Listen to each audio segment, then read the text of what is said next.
Hello everyone, welcome to Toyeen. So let's get right in this video, and thank you for all my subscribers, and if you are new here, thank you, and don't forget to hit on that subscribe button so that you will not miss out on our future videos. Thank you, and please there no derogatory comments. Thank you. Till I'll see you in my next video. Stay safe, stay blessed. I love you. Bye. Start with the step. So Ogungbe, the whatever was so wrong by DNA is okay, but talk about the other things as well. But what did they say? But that's only acting movie for one. Outcome of everything, nothing more. Last year, 2024, nothing more. But last year, nothing more.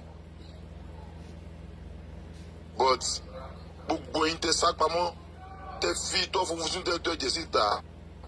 Going patapata, all of my visiting, Emma worry. We know that. But we'll continue as long as I buy Jila Raw. Don't long fun let me. Tanri, Tan Rujumo, Tanji. We'll continue to ask. Iku lo pa Mohbad.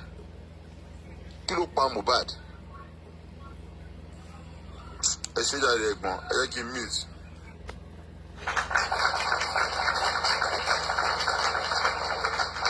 Onílé, báwo. Dára ní sà, olórí ẹbí ẹ̀ka sàn sà. Kí gbogbo ilé ẹ̀ka sàn. Okay, everybody in the comment section ẹ̀ka sàn. Ẹ ṣeun gan sà. Dára ní mo wà sà. Ẹ ṣeun àná sà. Kò tó pẹ́. Ẹ kú oríire àṣejá àbájáde iṣẹ́ yín tẹ́ ṣe. Ẹ rérè ń bẹ lágbára Ọlọ́run. Owó náà lẹ máa fi pa lágbára Ọlọ́run. Ọlọ́run sà. Owó lẹ máa fi pa. Amen sir. Thank you so much sir. Gbogbo ẹni tó ti lọ wò náà mo dúpẹ́ lọ́wọ́ yín o. Àsàtàná àti yìí ti 51,000 views. And that is a lot. So thank you so much everybody. I really appreciate you. God bless you. Ẹ ṣé gan. Onílé, my send account to you. Gbogbo one big to kálẹ̀ fún owó epo yẹn. Èmi náà fẹ́ rí epo. Onílé, my send account to brother and Ládàtà ni sẹ́ ẹ ṣé gan. Ẹ má bínú ẹjọ́ kọ̀ọ̀gẹ́ sáyé fàkìsìkò tó ń sọ nǹkan kan. Ẹni tí ò tí ì lọ wò ó kànjọ kán lọ bá mi wò ó Smart Rat ní title ẹ̀. Ó wà lórí Àpáta TV. And ní ọjọ́ Saturday, is it a Friday or Saturday tí olórí ẹbí bá wà ń ta, mo máa wá síbí, mo máa béèrè question kan àbí méjì nípa fíìmù yẹn. Ẹni tó bá gbà correctly, ó máa gba 10,000 naira. So ẹ jọ̀ọ́, you watch it from the beginning to the end because the question can come from any angle. So ẹni tó bá gbà correctly, ó ní give away 10,000 naira, then ìyẹn máa gbà. Thank you so much. Ẹ ṣé gan. I appreciate it. God bless you all.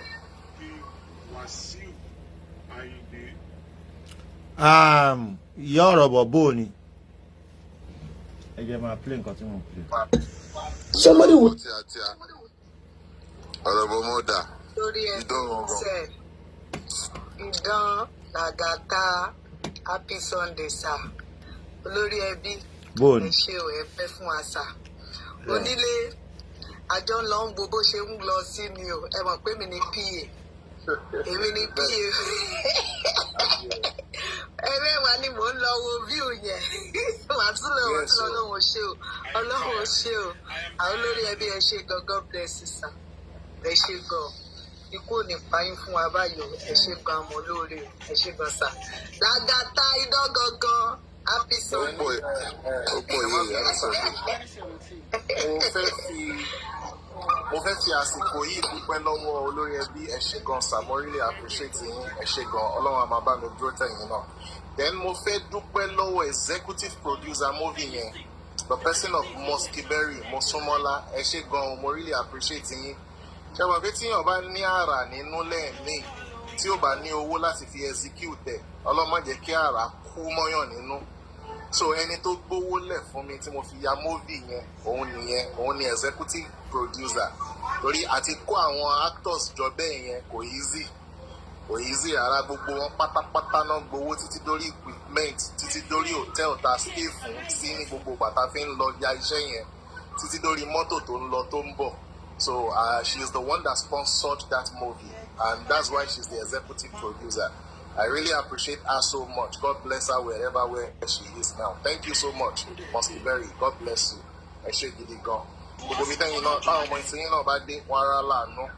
Torí tí ó bá ń ṣàwọn, màá kàn ní, mo ní oríṣiríṣi stories bẹ́ẹ̀. But tí ó bá ń ṣe pé àwọn ló sponsor ilé ìsìn, ó kàn máa wà nù lébẹ̀ náà ni mi ò nílé ìyá mi nílé ìṣe kankan. So thank you ma, God bless you. Ẹ ṣé gan. Thank you sir, olórí ẹbí. Lẹ́ẹ̀kan sí èmi náà mo ń dúpẹ́ lọ́wọ́ olórí ẹbí ẹ ṣé gan sà àmọ́ lóore torí pílátífọ́ọ̀mù yìí náà wọ́n try fún wa gan ẹ ṣé gan sà àmọ́ lóore o thank you very much sir. ẹ ṣé gan.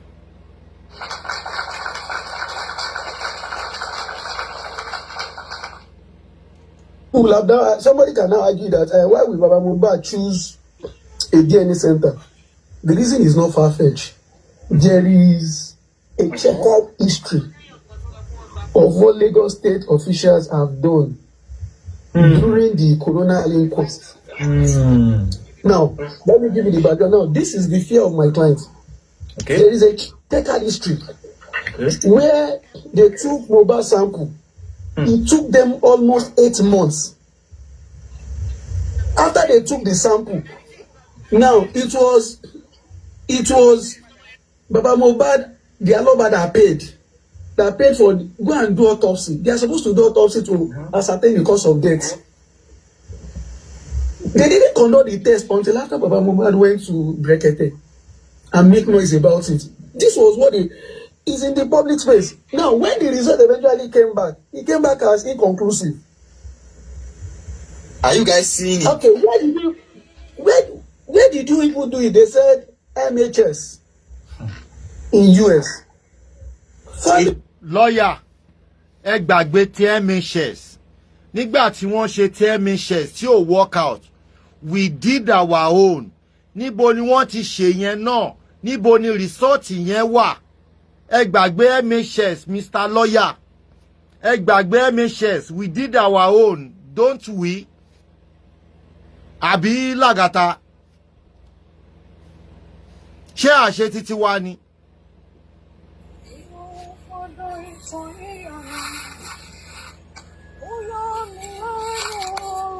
Yeah, Deborah. Deborah. Ẹ bá mi mute ẹ.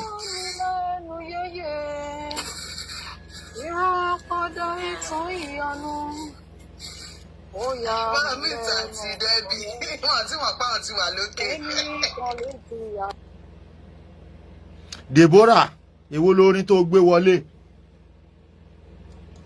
Members, yes, now the Aloba family wrote an email Chairman, to MHS that confirmed that you received Mohbad's sample and you conducted an autopsy.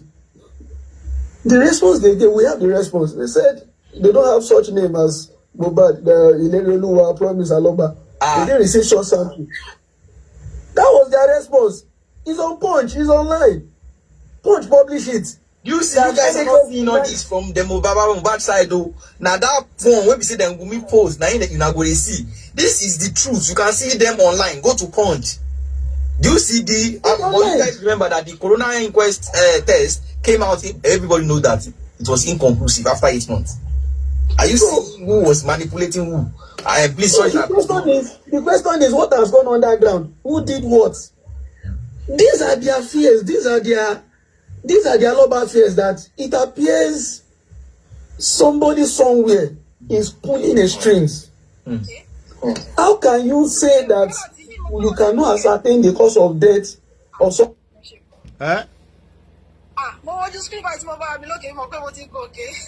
Àti Debbie, orí lẹ fún oúnjẹ lọ́sàn-án. Ẹ wọ́n ṣe àṣẹ bá mi mute wọn. Debbie bá mi, wọ́n láyé ọmọ ló ti kọ́ ọ̀kẹ́. Ẹ jẹ́ má bínú ṣé mi ìdí sọ́ọ̀tì yẹ má bínú o. Ẹ má bínú, mo kí gbogbo ilé, mo kí gbogbo àwọn panelists, happy Sunday everyone. Gbogbo àwọn commenters. Orin Jésù lẹ gbé wọlé. Ẹ ti gòkè tẹ́ ẹ̀kọ́ orin Jésù, ẹ yí padà. Ẹni kan yí padà. ẹ ṣe wà ó kí gbogbo lé. Kí ló ń ṣẹlẹ̀? Happiness ni Facebook mo ti ní pé wà láìfù wọ́n dẹ̀ kó tó di pé wọ́n wá ṣe ẹ̀ pẹ̀lú mi. Ẹ ṣe my sister. Ìranù tán ṣe lánàá là ń gbọ́. Ìtí lọ́ọ̀yà bàbá Mohbad wá ṣe lánàá. Ó ti gba lọ́ọ̀yà ni ó tún ti mo rò pé wọ́n ní lọ́ọ̀yà ẹ ti lọ. Ṣebí lọ́ọ̀yà ẹ̀mí tó ṣẹ́ gbà lélẹ̀. Lọ́ọ̀yà mi tó ṣẹ́ gbà lélẹ̀ tó ń sọ̀rọ̀ Ògún gbé. Tó fi gbogbo ọmọ tó fi jogún ọmọ ẹ̀ àbí? Tó fi claim ogún ọmọ ẹ̀ láti jogún ẹ̀. Bẹ́ẹ̀ ni. Mi gbọ́ rí láyé mi àwọn ọmọ ni mo rò pé máa ń para wọn torí ogún bàbá. Etí Joseph máa kọ́kọ́ rí tó fẹ́ parẹ́ lórí ogún ọmọ ní ìrírí mi gbọ́ rí láyé mi nílẹ̀ Yorùbá láì ṣe Fúlàní. Ó ga. Òun ló ti gbọ́ yẹn. Chairman ẹ máa bọ̀ lókè. Nǹkan tẹ́ ń retí náà ṣáà ti ṣe yìí. Kí lẹ rí mú bọ̀ bẹ̀? Kí ni point tẹ́ rí mú ń bẹ̀? Kí ni point tẹ́ rí mú ń bẹ̀?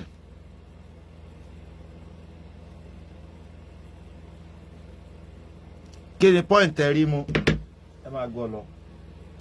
Somebody who died less than. Wàláì mi ò rí nǹkan kan sí nǹkan tán ṣe yìí. Mi ò rí anything bẹ́ẹ̀. Mi ò rí anything bẹ́ẹ̀. Because lawyer ó ń sọ̀rọ̀ government kò sọ̀rọ̀ autopsy títí wa tá a lọ ṣe. Toxicology títí wa tá a lọ ṣe. Phone forensic títí wa tá a fowó iyebíye ṣe. They never talk about that. They're only talking about the one government did.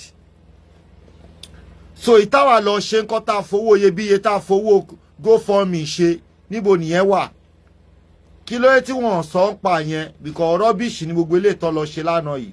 It's rubbish. 3-4 days.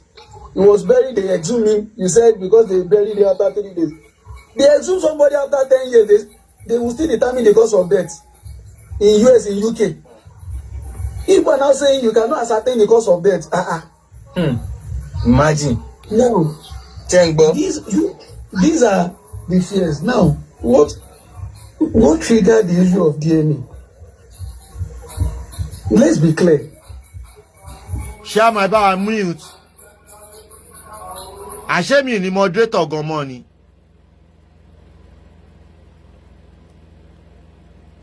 Ẹ jọ̀ọ́ kí lẹ chairman ṣe fẹ́ sọ̀rọ̀ ni. Ẹ má bínú ariwo wà ní background. Ẹ ń ṣèkó ọmọ yín. Ìkómọ.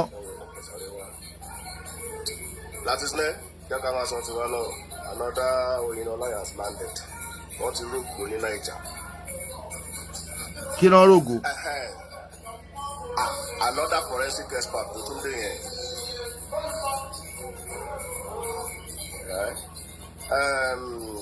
Láti sinẹ́. Yes. Let's just, for me on this matter, no sentiment now.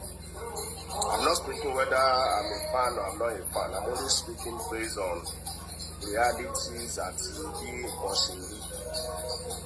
Àdúrà ní ká máa gbà fún ní àwọn tó bá sì fẹ́ o. Àdúrà ní ká máa gbà fún Mr. Joseph Aloba. Nítorí pé kí ni DNA tó fẹ́ ṣe yìí débi ṣe rí o. Ó ti gúnlẹ̀ láì tí ì ṣe rárá. Ó ti gúnlẹ̀ láì tí I doubt what the past couple of at the end of the day. We go post the content negative we go. We got to kàkà lẹ o. Kí ló kọ court pẹ̀lú DNA? Kí ló kọ court? Ta ló fẹ́ sanwó? Ta ló administer process? Láti sinẹ́ ló fẹ́ sanwó DNA. Kí ló wá kan court pẹ̀lú bí tí mo ti ṣe? Onílé ló fẹ́ determine bó ṣe máa ṣe, bó ṣe máa gba sample, bó ṣe máa transport. You understand? Nǹkan tí bàbá ń sá fún tó fi sá lọ UK nítorí pé Lagos ó ti pé ọ̀rọ̀ Lagos state of government ó ní bá nú òkè jẹ́ kí n gbé sá. At the end of the day kóòtù ti fẹ́ torí wọ́n ti rí ìgbọ́n àwọn máa tọwọ́ bọ̀ wọ́n máa torí bọ̀ títí wọ́n máa sọ pé káwọn ti máa ṣe o nobody will know Aloba will not know wàá dẹ̀ kówó lẹ̀ wàá dẹ̀ lọ ṣe òwúrọ̀ ní ibi tó ti ṣe. Rubbish ni ẹ. Àdúrà ní kí àwọn tó bá sì nífẹ̀ẹ́ bàbá yẹn àdúrà ní kó máa gbà fún bọ àbọ̀rán tèmi ni pé tí wọn bá ti jẹ́ kí alọ́ba kó pretend process yẹn alọ́ba ọ̀ṣà lè ṣe test kó wà positive kó lè jáde kó ní negative ni can he do such a thing? I'm not sure he will do that. I am not sure. Òun ló ní ọmọ, òun gan ló fẹ́ kí ọmọ òun ní ọmọ láyé. So tó bá lọ ṣe if it is positive, he's going to announce to the world it's positive. I don't think it will be positive and will now come back and say no, it's negative. I don't think so. I might be wrong, but I don't think so. But now you have hijacked this process from this man and you want this man to pay. So how will you be sure if it is positive or negative? My advice to him is this. Tọ́ọ̀ bá ti gbà kó sí pretend nǹkan tó fẹ́ kówó lẹ́fun kó jáwọ́ kó ló wò ṣe mọ́. And he is the head of the family, he is the Aloba family. Let them go to their family and determine whatever they want to do to this matter. If they want to see Wunmi for the rest of their life, so and if they don't want to, so be it. Èèyàn kì í sọ síbẹ̀ kó kú síbẹ̀ ẹnu la fi máa sọ ìdí la fi máa jókòó. Orílẹ̀-èdè yìí lọ́jọ́ bí gbogbo wa sí. Ẹnìkan apárò kan jáde kan lọ́nà tó wà lẹ́yìn. If he's man enough, tó bá ti sọ fún pé bó ṣe kà á lẹ́yìn náà lọ́sẹ̀ máa ṣe o. Aloba should dissociate himself totally from that process and throw that process into the garbage. Come on, bá láì fún wọn lọ. Tó bá yá títí, bọ́mọ bá dàgbà, wọ́n ní ilé tó dàrú àbí ilé tó sì ń tò, ọmọ alẹ́ ibẹ̀ ò tí ì dàgbà ni. Kọ́fẹ́ tó kulẹ̀. That man should not be partaker of this ruling. And I'm appealing to that barrister Ogungbe to go and appeal that ruling at the High Court. That ruling cannot stand. See, Bawiagu, say it and die. That one is sure. Rubbish ruling ni magistrate court here give. How will I bring money? A minimum kówólẹ̀. Ẹ máa lọ gba sample ibi tẹ́ ti fẹ́ ṣe mi ò ní mọ̀. Kọ́ dẹ̀ gbé result wá nǹkan tẹ́ bá kà kẹ́lẹ̀ fẹ́ kí n gbà bẹ́ẹ̀ and I'm going to pay for it. I appeal to Barrister Ogungbe. Appeal that judgment. DNA belongs to the family. All you need to do is to give the rights to the head of the family and the litigant to go ahead and conduct the process. Nǹkan tẹ̀mí sure tó dá mi lójú ni pé the result cannot be positive and Aloba will come out to say it is negative. That one I stand to be corrected on that. Aloba will not do a thing like that. Aloba will not do it. He will be happy. See, he will be happy at the end of the day. So why do you want to take over the whole process from this man and blindfold this man from the whole process? Social welfare. I want about social welfare. I want about transport and the location of the test will not be known to the parties. What sort of rubbish ruling is that? Who gave that ruling? That ruling should be appealed immediately and should not stand the test of time. And if they insist, better and Babashenia, Aloba should just do away and just count himself out of that process as okay. At this case, I'm not doing again. I'm not doing again. What rubbish is that? I'm just going to confidence in Lagos State with what you have done. Now you are still putting petrol on the fire. This is absolutely preposterous and nonsense. I rest my case.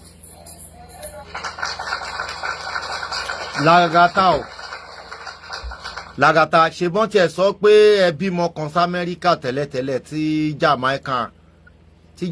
January 3rd and the January 3rd ni wọ́n ní pé January 3rd ni àwọn máa ṣe ọmọ yẹn fún wa níjọ́ birthday Mohbad gangan wọ́n ní special package ni so wọ́n náà máa ṣe ẹ̀ fún wa ní January 3rd so à ń dúró dè wọ́n àwọn tí gúdẹ̀ tí lọ mú wa kọ́ wá ṣe paternity fraud nípa à ń dúró dè wọ́n àyè fún wọn benefit of doubt bóyá lóòótọ́ ni so kò jẹ́ ká mọ̀ because wọ́n ní nation Mohbad original baby they don't do DNA done you know so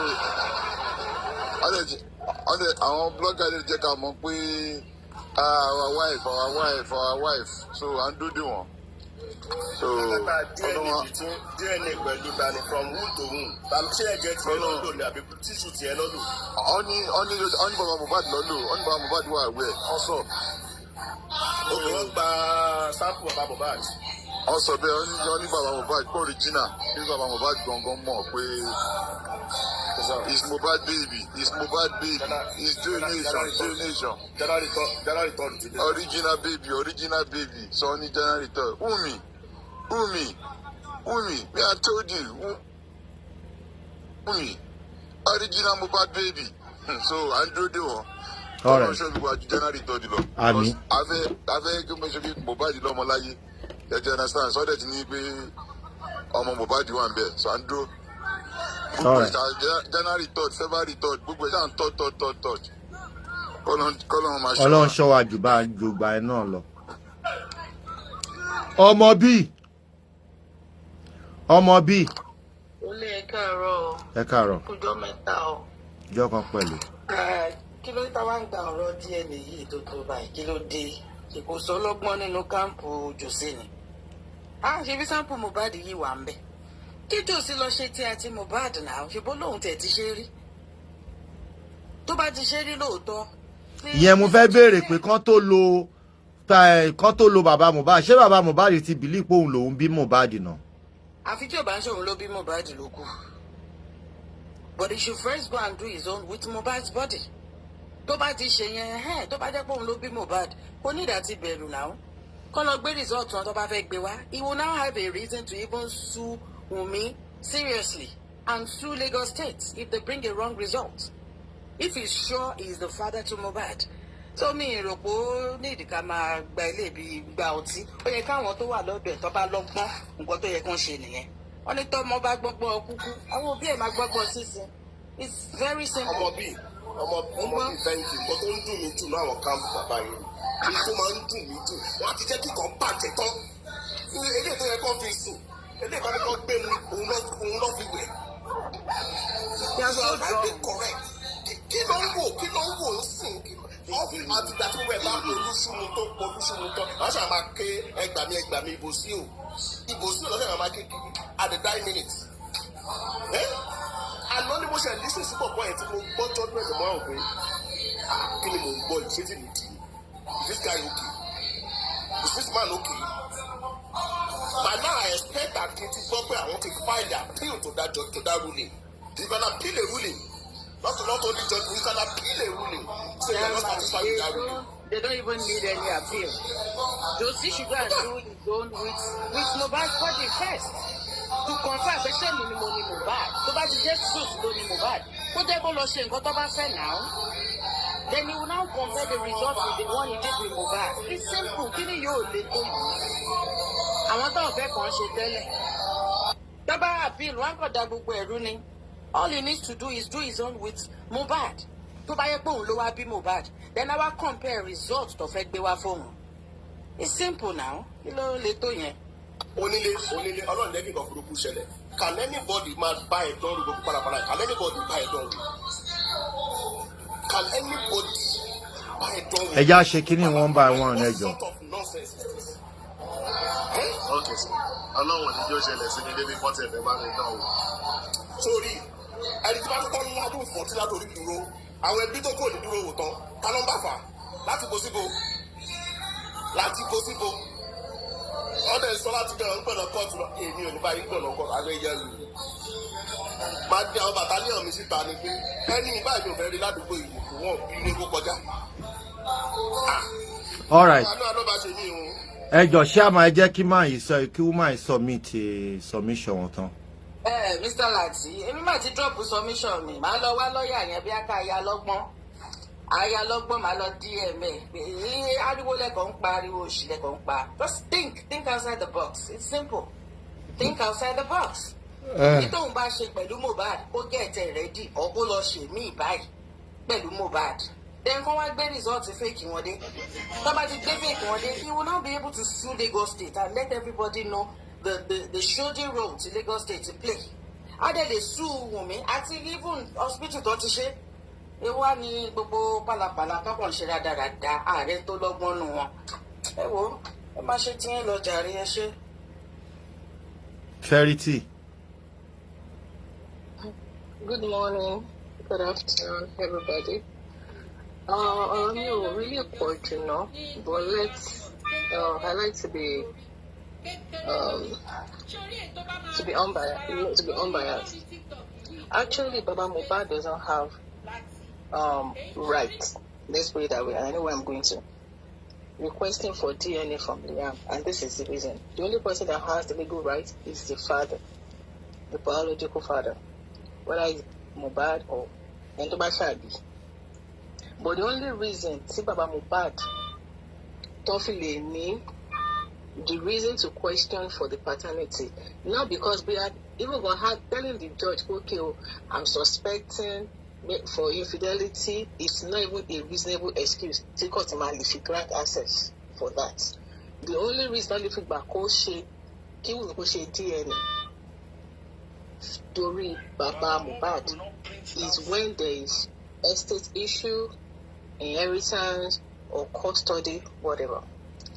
And when it comes to custody, Baba Mohbad has to actually prove beyond reasonable doubt to the court that Wunmi were capable of taking care of that child, which I don't think there's any proof personally out there regarding whether she's unfit to take care of Liam. So that one even when the Baba Mohbad's lawyer submit a ruling to counter whatever anything, is still not going to stand, and this is the reason why. Somebody man náà fẹ́ gbà okay, ẹ ṣáà jẹ́ ká ṣáà gbà wọlé kí bàbá ṣe tí wọ́n lọ́tọ̀, Wunmi ṣe tí wọ́n lọ́tọ̀, kí court náà ṣe tí wọ́n lọ́tọ̀. Let me tell you something. If only Baba Mohbad's own comes out negative and those two people comes out positive, the court is still going to decide, and her decision is going to be positive as well. So, Omadia 2/1. Chamani pé torí pé àwọn Mohbad nìkan lórí tí wọn nìkan ló jẹ́ negative, wọ́n máa ní kó kí ẹ jẹ́ ká ṣe bẹ́ẹ̀ negative. No, it's still going to be. So regardless whether they do it kìnìkan, tèmi ni pé àbá gangan ló fòkùnfà wàhálà yìí. Even if tẹ́ bá ṣe mọ̀ pé yẹ̀sọ̀ ọmọ yìí kò ń ṣe ọmọ yín láti bẹ̀rẹ̀ pẹ̀pẹ̀, doing the right thing from the beginning is always very crucial. Anything can happen at any time. Nǹkan tó sún wa débi báyìí náà nìyẹn. Because know how, the test is going to be positive. Wọn ò bá ṣe tí wọn lọ́tọ̀, wọn ò bá ṣe ń yankí, ṣé wọn ṣe autopsy ni, níbo ni result jáde. So if you cannot actually come outside and do the right thing from the word go. So ọ̀rọ̀ issue torí ẹ̀ náà àwọn náà ṣe manipulate, I will say like táwọn náà dodge, táwọn sòní, táwọn sọ síwájú, because he knows himself. Wọ́n máa ti sọ fún wọn that it's going to be positive, except I don't know. So bí mi ṣe feel, because Chama was saying something where why don't she might see court she be thinking about court has to be involved because estate issue is already inclined. If there wasn't any property anyway, it does not have any stance of even requesting for DNA in Baba Mohbad, and that's honest. So bó ṣe rí nìyẹn, because nígbà tí olóògbé tó wà nílé ayé, even though they might be having its own suspicious kìnìkan, result tóun ṣe, test tóun ṣe, if they have the proof of that test, you can also use that as a backing. Ìpè kí ọmọ àwọn ṣe test báyìí lórí ọmọ yìí, result tó dẹ̀ jáde rẹ̀. Baba then a good stand that actually fight for that. That's another good angle. So, but she really, I did get 2/2. Then everybody will be suing each other. Because then you feel it, Thank you.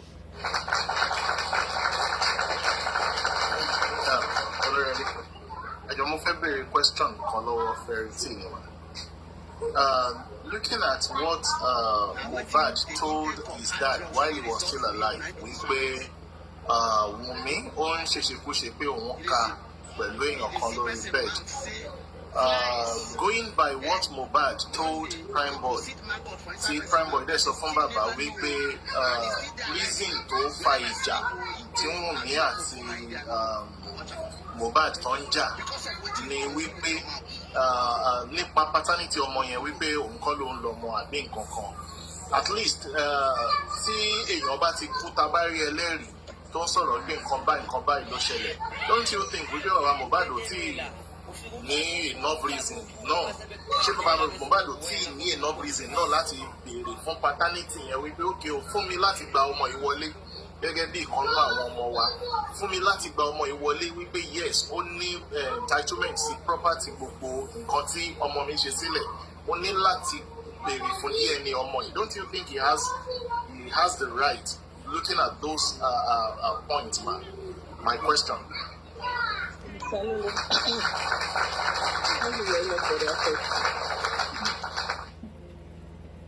Thank you so much for that question. That's actually a good one. But word of mouth is not enough. It's not enough proof. The only proof that can save Baba Mohbad, because say we don't say want, okay, is it suspicious? Okay, and somebody have video evidence. The only person that can challenge the paternity gone on a legal ground, either more legally or non legal wise, is Mohbad. Even until we go he can go to the court and request for people to inform more based on any reason. You understand? But when it's now coming from an house, a third party, no. But the only reason why a third party can be involved is when a property estate, people are involved. Or we are okay, custody ọmọ yìí o, we should take ọmọ yìí o, you know, I won't go see influence, maybe like substance use influence, all those things like that. But go should be a one-time evidence. You have to collate that evidence for a number of months to years, and it can also prove traces. But yes, in got only negative impact on your money. You have to substantiate that very well, which I don't think we have any evidence of that. Mohbad has evidence of that. Okay, only pay your call, or so for me. That's still under suspicious. It doesn't enter. It cannot even go anywhere. So you consider your one so it can't fly. The only way it can also just opposed to that is if Mohbad also did a paternity test, a DNA test on that child. Told them the results in lower to our family town on copy in lower. She understand. One by saying a copy lower, they can always look at the address, everything, and and tell the whoever is being done, please can we get a notarized copy from your hand? Just also like, okay, got that more of she'll fake it or some or manipulated. This is a true copy. This thing has always been contested by the father, Koto passively. She understand. But later on Mama she so even if Wunmi does her own, comes out with positive, then court did their own, comes out with positive, might get 2/2. So which somebody has to let go of one. But if Allah did his own to be negative, and those people comes out to be positive, we'll still consider by the issue, still gonna be positive for us. So go to share them. To the estate gongo one involved, property wise is involved. That's what gave Baba Mohbad a legal right to even challenge it. And then there's even a pending court case. Loripoki, ọmọ wọn ṣaláìsí. Àmùdé ń rò bóyá nǹkan báyìí bóyá ìyàwó yẹn lè ní ọwọ́ náà.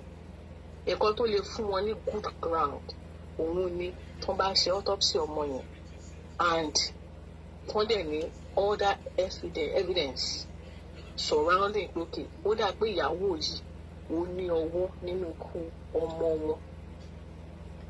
That one itself they can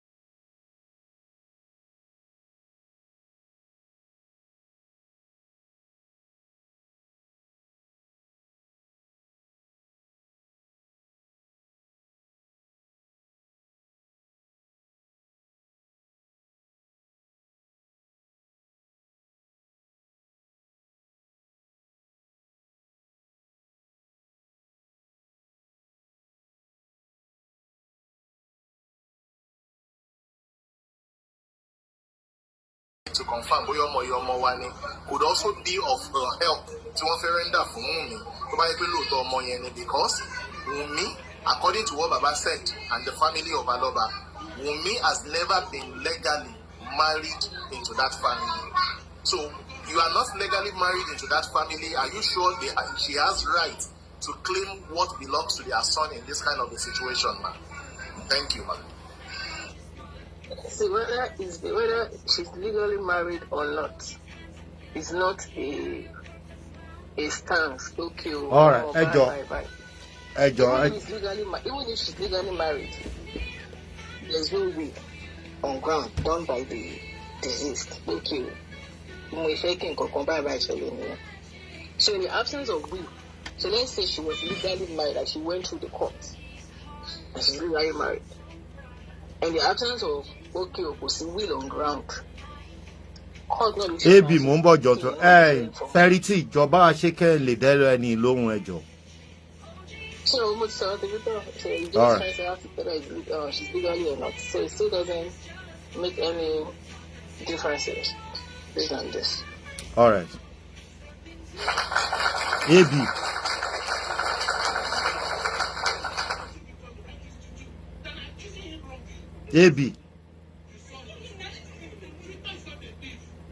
Ebi. Kò sí ńbẹ̀. Isaac.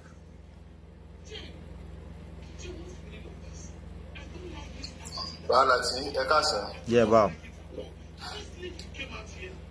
Ẹ káàsán sá. Yes, sir. Nǹkan tí mọ̀mí Fẹ́rítì sọ yẹn èmi ò gbàgbọ́ o, èmi ò gbà báyẹn. Yorùbá ní gbogbo wa. Sọ̀rọ̀ mi yín sìn. Now, for example yín sìn yìí, kí ìyàwó mi kó lọ gbóyún wá níta, kí n dẹ̀ mọ̀ pé oyún máa lè ní. Nítorí pé mo fẹ́ràn ìyàwó mi kí n gbà láì kó bímọ yẹn. Kí wọ́n á sọ fún àwọn mọ̀mọ́ mi àti bàbá mi pé tó ọmọ oyún tó wà nínú ọmọ mi yìí o, èmi kọ́ ni mo ní o.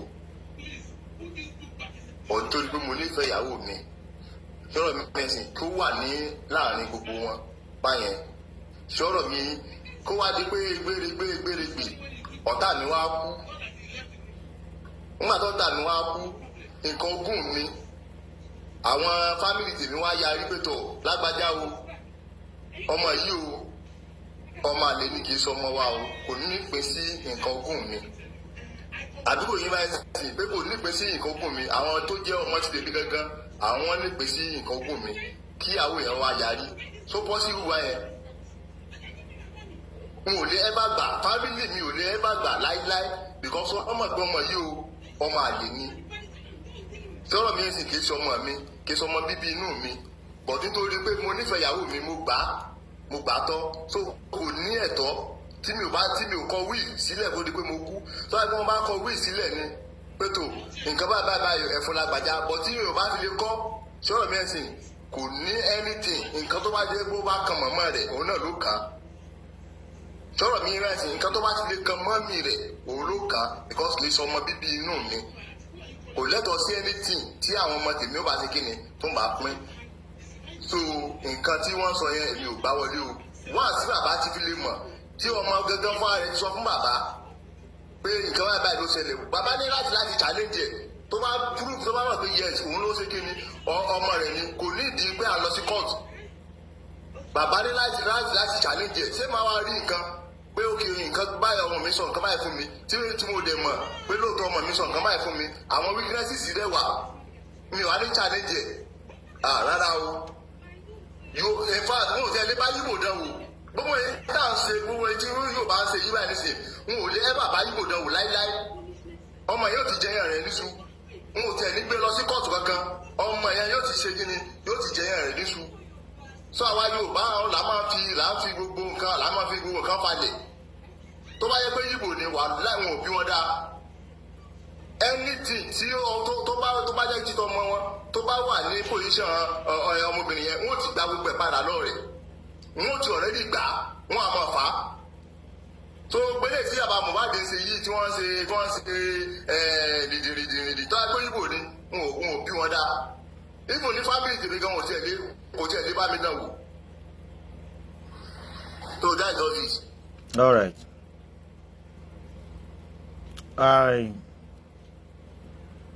AB Ọláolúwa.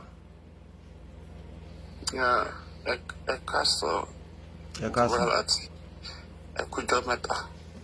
Yeah, lórí bàbá máa ń parọ́, bàbá yẹn mi ò trust ẹ o. Bàbá yẹn gbogbo nǹkan tó ń sọ kàtàkàtà ni. Ṣé yé yín? Bàbá yẹn fẹ́ fi ọ̀rọ̀ tí bàbá yẹn sọ fẹ́ fi wá ojú rere. Tó bá jẹ́ pé wọ́n wá lọ ṣe DNA tó lọ bọ́ sí pé bóyá Mohbad ló ní ó fẹ́ fi fojú wọn mọ́ra etiquette because of the property ni bàbá yẹn fi sọ statement yẹn. Ṣé evidence gangan wọ́n ti destroy evidence autopsy àti kìnnì wọ́n dẹ̀ ti destroy gbàdá dẹ̀ ti destroy yẹn wọ́n wá another miss pé òótọ́ káráàlú ṣáàlì mọ̀ pé aṣáàgbìyànjú mi believe bàbá yẹn for one kìnnì mi ò believe ẹ̀ tí bàbá yẹn bá sọ pé ẹ gbà pé irọ́ ni mi believe bàbá yẹn mọ́ because the public has already tried. Wọ́n kówó wọ́n ṣe everything the effort àìsùn àìwo everything láti make kan tẹ̀ sí autopsy ẹni ò bá ti fún wa ní a good decision lórí DNA yẹn àwọn kan gbẹmọ̀ kí wọ́n máa roundabout kó kàn máa roundabout ni ṣé mọ̀ pé bàbá yẹn ṣé bá ṣe pé everybody ṣáà stand lórí justice bàbá yẹn gan ó ti jẹ́ kí justice sue most people but àwọn tó true tán fẹ́ justice ẹ lọ́kàn pé no we need to stand and láti stand lórí justice yìí ni wọ́n dẹ̀ stand like brother ẹ stand and we thank God for your life lágbára ọlọ́run náà máa dúró tẹ̀yìn náà lágbára àtàwọn tó stand with their full mind ọlọ́run máa dúró tì wọ́n ó dáa kéèyàn rí justice but lórí DNA lórí kíní yẹn DNA yẹn bàbá yẹn sọ pé ọmọ yẹn sọ fóun bọ̀ ẹ mọ nǹkan tó ń dùn mí ni pé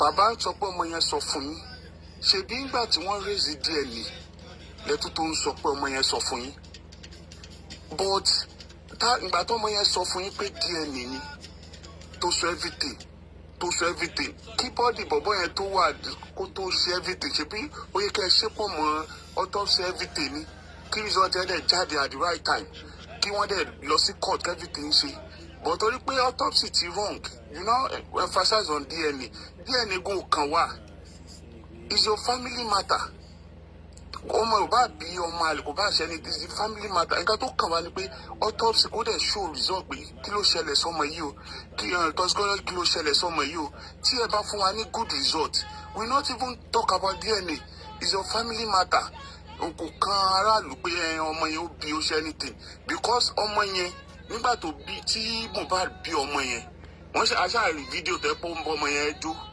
tó ń bọ́ ọmọ yẹn ṣeré you know ọmọ yẹn kà jẹ́ victim ni sínú family yẹn victim lọmọ yẹn torí àánú mi máa ń ṣe ọmọ kékeré because victim ni ọmọ kékeré tí o mọ nǹkan kan you know kan bíyàn kó dẹ̀ wọnú family tẹ́ pé this family ọmọ yẹn gan tó bá dàgbà á máa wò pé irú family wo lòun wọ̀ yẹn because a victim kọ́ ló má jẹ́ kí kọ́mọ wa wọ victim tí kò dáa ni because bàbá yẹn is a useless man they waste ẹ mọ owó tán waste ni ẹ mọ owó kẹ máa fún lọ́yẹ̀ lé lówó ẹ mọ iye owó tí bàbá yẹn ti waste ni bàbá yẹn ó waste a lot of money and kò dẹ̀ sí any good result for good 2 years no níbo wọ́n lọ wọ́n wá emphasize lórí DNA does not concern wa nǹkan tí ò kì í jẹ́ kí n dá sí most ọ̀rọ̀ nìyẹn pé no kí ni mo tiẹ̀ fẹ́ kí la fẹ́ sọ because nǹkan tó kó fún wa evidence láti push the case kò fún wa ẹ wá sọ̀rọ̀ DNA yẹn nìsín tọ́lọ́ bá máa mú bàbá yẹn tó bá lọ jẹ́ pé Mohbad lónìí kí ó yá kí ni tún ni next bàbá yẹn just ó kàn jẹ́ òótọ́ ó fight for justice but your aim on your justice is different from the aim of the public. The public wants a real justice, true justice, but aim for Baba to survive this life, to survive, to come back, láti enjoy rẹ̀ to come back to do your own song, to come back to do another thing. That's the aim of the father. If you have a real justice, Autopsy ni wàá ti stand. I want to see it. I want to follow it. I want to do this. I want to. But now you want DNA test. You want to emphasize on DNA. For what? Ibi tó tẹ kó ti emphasize kó ti lo ogun kó ti lẹ́ẹ̀fì tó lò náà. Ìgbà yẹn pín owó ni now. Everybody pín owó ẹ̀ pín share. Ẹ̀ ń ṣe studio. Ẹ̀ ń ṣe everything. If you don't studio that way, when you get a good result, ẹnìkan ṣoṣo nínú a good justice fighter láti team àwọn brother láti everybody, they can donate everything for you tí wàá dé wàá happy when you have a real justice. But you don't have a real justice. Òun pín owó, òun kọrin, òun wọ chain bishop, ẹ̀ ń wọ kiri. Ṣé bẹ́ẹ̀ lẹ fẹ́ get justice? You know? But lágbára Ọlọ́run máa find justice fún bọ̀bọ̀ yẹn. Àdúrà tèmi ń gbà nìyẹn. Wípé Ọlọ́run máa find a real justice fún, because going on DNA èmi ò tẹ wo side bẹ̀yẹn.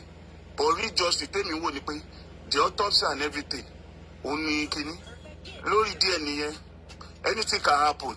Ó lè wà positive ó dẹ̀ lè wà negative. Tó bá wà positive well and good. Tó bá wà negative what next? Ẹ ó bímọ síta. Ẹ kí wàá ní tó bó bímọ síta kí ni? But kò tí sí evidence, concrete evidence láti nail case yìí. Because ìyàwó lè bímọ síta now. Tó bá bímọ síta no problem. Ẹ ti get but real concrete kí ló fà á, kí ló pa ikú ẹ̀, kí nìkan tó inú ilé wọn wà now tó fi kú. Wọn ní ọmọ tó bí wọn lọ́mọ tó bí tó ṣe anything but inú ilé náà wà. Kí ni evidence? Where's the CCTV? Where's everything? No concrete láti nail case yẹn. Ibi tá a ti ń ṣe mistake nìyẹn. No concrete. Lè lọ sọ́dọ̀ George kẹ́ wá máa ní kíní kan àwọn ṣe lè kẹ́ máa kàn tójọ́ lásán. I need evidence láti back ọ̀rọ̀ yín. I need the everything. But bàbá ò rí evidence.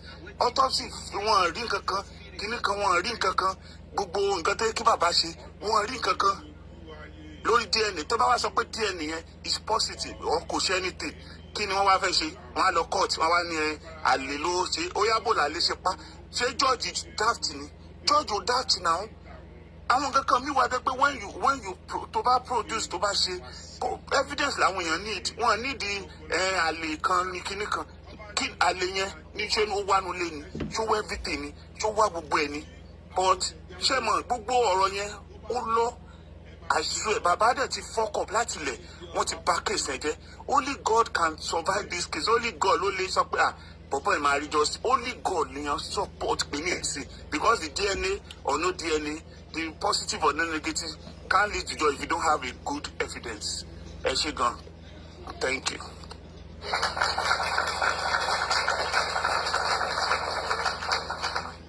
Damlog ẹ sọ̀rọ̀ tẹ mama debiti. Brother ti ẹ lápẹjẹ ti sáré sọ̀rọ̀ yìí. Ṣé rí evidence àwọn bàbá yẹn ní evidence wọn ò gbà wọlé ni. Tí ẹ bá rí ní corona inquest wọ́n ṣe kò sí any evidence tí àwọn bàbá yẹn mú jáde tí wọ́n fún lọ́ọ̀yà wọn. Òun náà ló fà á nítorí òun náà ló fà á tí wọn ò fi rí autopsy àti toxicology yẹn wọn ò fi rí kankan mú jáde. Bàálà tí ṣé ẹ máa sọ fún mi pé bí Nàìjíríà ṣe tó àbí bí wọ́n ṣe sọ pé wọ́n lọ ṣe kinní yẹn nílùú Èkó kò ní sí anything tó máa rí mú jáde nínú nǹkan tó lọ ṣe. Ádá ìjọ tó kú ni. Ṣọ́nà mi ẹ̀sìn tó bá tẹ̀lé fún wa ní ọjọ́ tó kú yàtọ̀ sí ọjọ́ tí wọ́n pírẹsẹ̀ntì that is the number one evidence. Ṣọ́nà mi ẹ̀sìn wọn ò rí kankan mú jáde. Wọ́n ní ẹni tí àwọn tó bá ní ojú kan ṣe kí ni kan máa rò. Bàbá yẹn ní ẹni tó ń protect ọ̀rọ̀ ẹnu òun ni bàbá yẹn fẹ́ lásán òun ni wọ́n ń ṣe kí ni òun ni wọ́n ń sọ ní kóòtù ọ̀rọ̀ ẹnu òdẹ lé ṣe kí ni kò lè ṣe kí ni yìí. Tí ẹ bá rò bàbá yẹn ní àwọn ẹni ó lẹ́ni tó ń protect nínú family rẹ̀ tó fi jẹ́ kí any evidence ó jáde. Ẹ wo gbogbo evidence tí wọ́n try láti mú jáde wọ́n bàjẹ́ ni o. Wọ́n bàjẹ́ ni. Àwọn tó ń lẹ́ support bàbá yìí sì ní wọ́n rí gbogbo kinní yìí. Wọ́n lọ́pọlọ wọ́n rí gbogbo kinní síbẹ̀síbẹ̀ náà wọ́n sì ṣe kinní wọ́n sì wà lẹ́yìn bàbá yìí. Kí wọ́n ní nǹkan tó ń jókòó tì kí nìkan tó ń jókòó tí wọ́n ń ṣe nínú justice for Mohbad. Kí ni wọ́n ń jókòó tí wọ́n ń ṣe nínú justice for Mohbad. Nígbà tí gbogbo evidence tí wọ́n ń wá common autopsy. Ẹjọ́ ẹni sùúrù ẹni wọ́n ba evidence. Common autopsy wọ́n mọ̀ bọ̀. ẹni sùúrù ẹni wọ́n bà evidence jẹ́ àbí ṣé bàbá stand for justice ní tòótọ́ ẹ mọ̀ mí.